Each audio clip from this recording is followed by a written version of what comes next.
leader. This is the first time I'm going to meet you. It's a pleasure to meet you. Though I chat with you personally, you don't know me. My name is Lasantha. So I'm going to ask us very simple questions, but I need the very short answers, right? So here it says, why do we fail as a nation? So I would like to change the questions to the why politicians fail the nation, right? It's the politicians who made this nation fail. So only one reason is the corruption. That's the number. We have been discussing about the corruptions. I'll ask a simple question, right? Once you become a leader, I will not say if you become a leader, once you become a leader. So can I take you as an example? This gentleman. So he has been giving you so much of information, right? So I say right hand right now. So it's a right hand for you, right? One day, he, yeah, right, whatever, vice versa. One day, example, please pardon me, this is an example, right? This is an example. He got caught on a big fraud, right? But he's the one who helped you to become a top position of the country. Will you sack him right away? Can you give me a yes or no answer? Yeah, I will give you, but you have to give me a bit of time to answer the first part of your question. Yep. You said about politicians failing the nation. Is the completion of Mahavali, which was planned to be completed in 30 years, completing it in 5 years, was it a failure? Majority. No. I'm not asking about that. Now you have asked the question. Yeah. Now I'm going to rhetorically ask you. Is the Mahavali a failure? Why are we, even at this very moment, enjoying the high levels of energy generation? Is Mahapola a failure? Mahapola? The higher education scholarship program?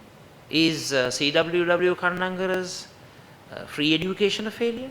Is President Jayawardana's opening up of the economy in 1977, is it a failure? I'm talking is about the housing current program of Ranasinghe Premadasa a failure? No, I'm talking about the current year. No. You talk of, this doesn't say current. It doesn't say current. It says you all are generalizing that politicians, lock, stock and barrel, the whole stock, have failed the country. I'm sorry, I don't agree with that. I have not finished. United Nations accepted International Year of Shelter, the year 2000, on a proposal made by Prime Minister Premadasa. So I'm sorry, people are talking of failures of politicians only after this bankruptcy. That's what I'm telling. So what happened before? People went to sleep. Have the people gone to sleep? So, I think it's very unfair and unreasonable to paint with a broad brush and put all politicians into one bucket. Then there's no reason for anyone to vote for me. There's no reason for all of you all to stay here and listen to me, because I'm also part of that failed bucket. So I think that generalization is unfair. That's the first. Now, did you hear what I say as far as what we are going to do as far as anti-corruption is concerned? That is, have independent institution guaranteed by the Constitution. And that part is an entrenched clause. That means even the President or the Prime Minister can't change that law by a simple majority. You'll need 2/3 plus referendum, 50 plus 1. So the independent anti-corruption methodology will be part and parcel of the Constitution.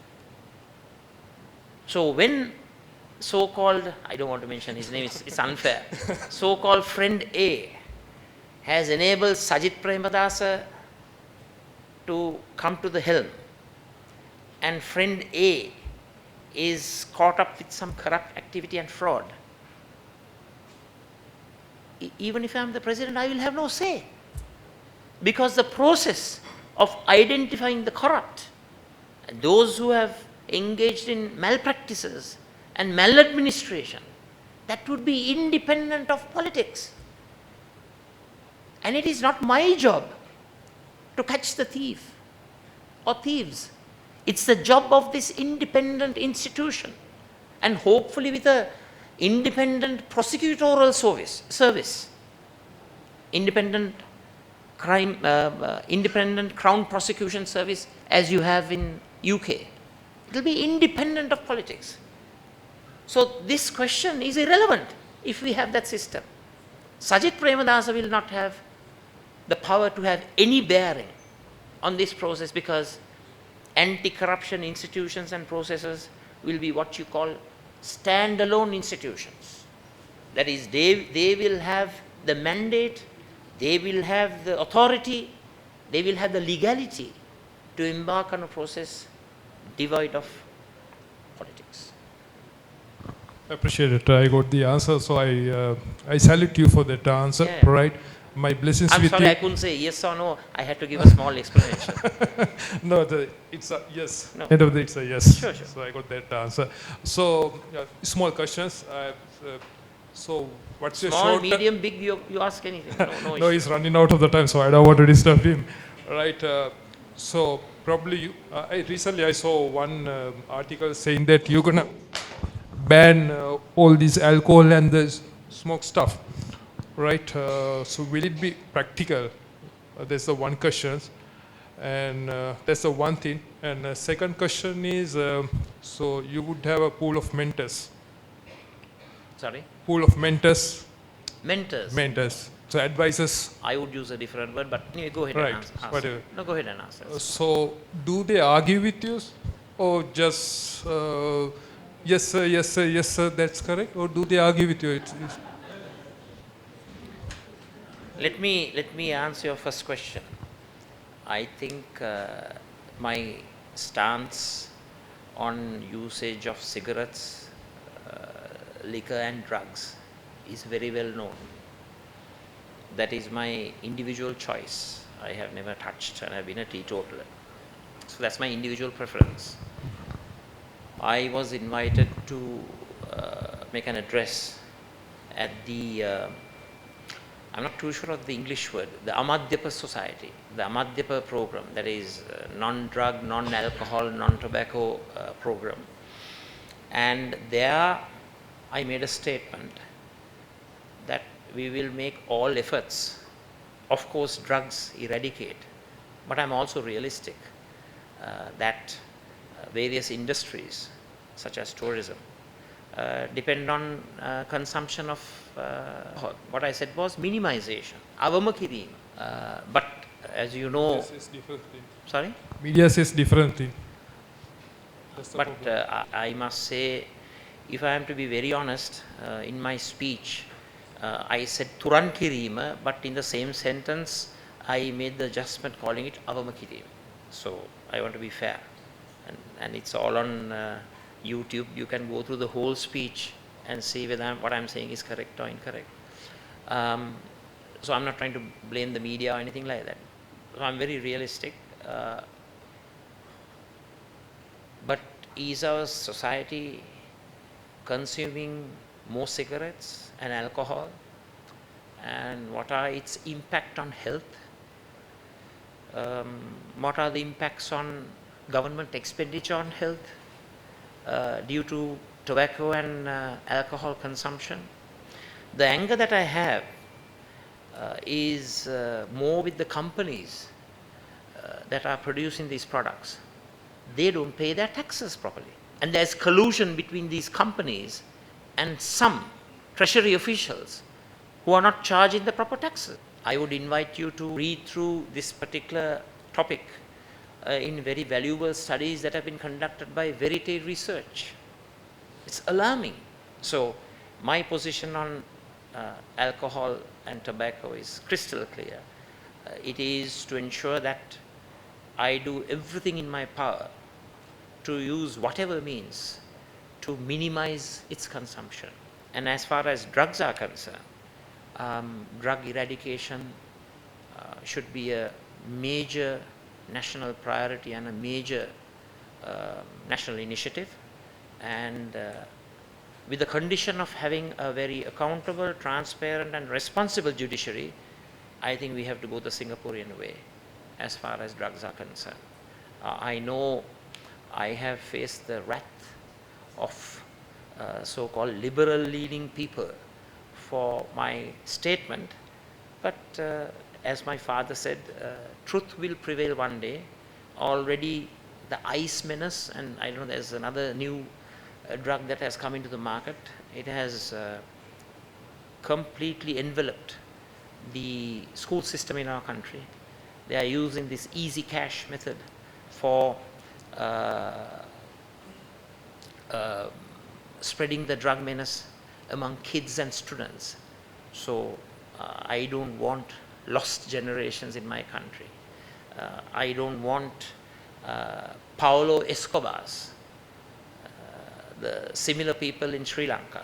You have heard of Paulo Escobar of Colombia. I don't want drug barons in my country living very happily and expanding their businesses while being in prison, supported and maintained and sustained by taxpayers such as you. Right at this moment, you are paying your taxes, and part of your taxes are going to maintain the so-called prisoners, the drug barons and the drug lords in the various prison systems in our country. I don't agree with that. We will take stern and drastic action, but of course there is one big proviso, that is we must have a very transparent, a very accountable and responsible judicial system. Because I am fully aware that even in the so-called greatest democracy in the United States, many people have suffered from the weaknesses in the judicial system, and wrongful people have lost their lives. So that can't happen in this country. That's why I say with that proviso, we will deal in a very strenuous way with the drug menace that has basically swallowed up the youth, especially the student communities in schools. And that is very alarming, not just in town areas, not just in urban areas, even in the periphery, even in rural Sri Lanka. That has to be stopped. So we have ample inner party democracy, which is why some even accuse that some of the SJB members and their altercations are reported in certain newspapers. So I don't behave like the present president, who's very much a kind of headmaster. He dictates as to when you should stand up and sit down. I'm not like that. I believe that conversation, discussion, exchange of ideas is the mode of operation in a mature and developed society. I have become very used to that, and anybody should be able to stomach each and everybody's opinion. That's the beauty of democracy. And I believe through robust and comprehensive discussions, the ultimate benefit would be a progressive policy resultant which will benefit the people of the country and the country as a whole. So I don't have mentors, but I listen to everyone. And I'm lucky to have a group of experts, a team who has extremely high IQ levels. Yeah. Do they have statistics about each area of the Sri Lanka Institute and the kind of stuff? Because, you know. So good that you asked that question. One of the weakest institutions in our country is the Department of Census and Statistics. Weakest. If somebody challenges me, I'll give a reply. Weakest department. So whatever we have access to is information provided by the Census and Statistics Department. I would give greater credibility to statistics that come out of various think tanks, such as Verite Research. Their stats are very credible. Recently, a Learn Asia survey, I think they conducted a survey with a very large sample size of more than 10,000 in order to ascertain the poverty levels of the country. And unfortunately, during this economic debacle, the numbers have risen from 3 million to 7 million. So Learn Asia, through their surveys, which has a very significant sample size.